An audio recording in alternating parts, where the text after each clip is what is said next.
ஆத்ம நமஸ்காரம். உலகக்ஷேம பிரகாசிகை.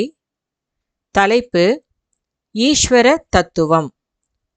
மகாஜனங்களே, ஈஸ்வர தத்துவம் என்றால் என்ன?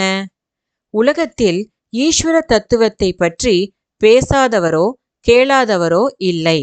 ஆனால் ஈஸ்வரன் யார் என்றோ அவர் எவ்வாறு இருக்கிறார் என்றோ யாருக்கும் தெரியாது.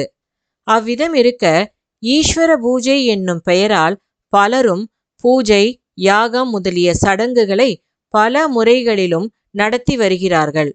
ஆனால் ஈஸ்வரனை அறியாமல் எவ்விதம் பூஜை நடத்துவது?